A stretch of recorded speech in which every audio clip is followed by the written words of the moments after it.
Les interrogatoires croisés des accusés au procès des attentats de Bruxelles ont repris aujourd'hui après leur présentation la semaine passée et le déroulé de la journée du 22 mars 2016. La présidente de la cour d'assises de Bruxelles, Laurence Massart, est revenue sur la période du mois de mars précédant les attaques. Au cœur des auditions, l'appartement de la rue Max Rose à Schaerbeek, là où les bombes ont été confectionnées. Camille Tanquin a suivi pour nous cette journée d'audience. C'est dans cet appartement que près de 1000 litres de produits chimiques ont été amenés. Pendant plusieurs jours, la cellule terroriste a confectionné près de 130 kilos de TATP. Mohamed Abrini raconte un petit peu leur journée dans cet appartement de la rue Max Rose à Schaerbeek et il parle de situations surréalistes. D'un côté, dans la cuisine, on avait Najim Lachraoui et Ibrahim El Bakraoui, donc les deux kamikazes de l'aéroport qui confectionnaient les bombes. Et l'odeur était parfois tellement grande, tellement forte que ça devenait même insupportable à certains moments. Et puis dans le salon, on avait Mohamed Abrini qui jouait à la PlayStation toute la journée et qui regardait des reportages pour passer le temps. On retrouve quand même ses empreintes un peu partout dans l'appartement, mais selon lui, il était tenu à l'écart du groupe. Il ne faisait pas partie des décideurs. Je vous propose d'écouter les réactions de son avocate, Laura Pinilla, et de Philippe Van Steenkist de l'association de victimes VEROP. Il a toujours été très très clair par rapport à ça et ça peut paraître effectivement un peu invraisemblable de voir le même appartement qui est assez petit finalement et voir deux réalités totalement irréelles finalement qui ne cadrent pas l'une avec l'autre.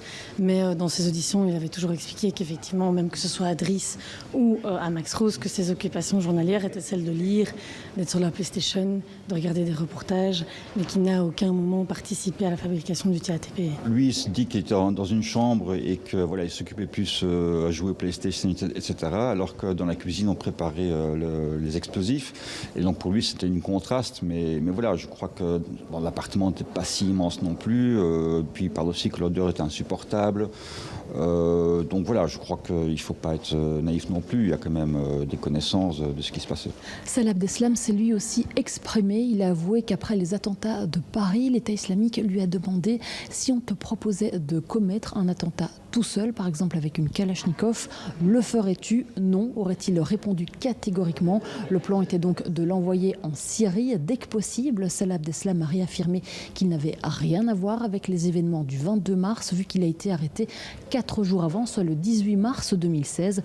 Et en parlant des victimes des attentats de Bruxelles, il va même jusqu'à dire « Cela fait 4 mois qu'on nous traite d'assassins, mais moi, ce ne sont pas mes victimes ». Écoutons son avocat Michel Bouchat. Il explique, écoutez, moi ici je n'ai rien à perdre. Je suis condamné à perpétuité avec une mesure de sûreté incompressible. Donc il restera en prison jusqu'à la fin de ses jours. Et là aussi, pour tenter d'exprimer son sentiment, tenter d'expliquer, ou en tout cas d'expliquer qu'il est là pour dire la vérité, qu'il est là pour se défendre comme il le dit par principe, c'est parce qu'il n'a rien à perdre.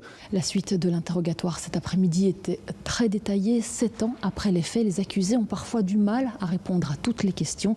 L'interrogatoire se poursuivra demain et devrait se terminer jeudi, si tout va bien.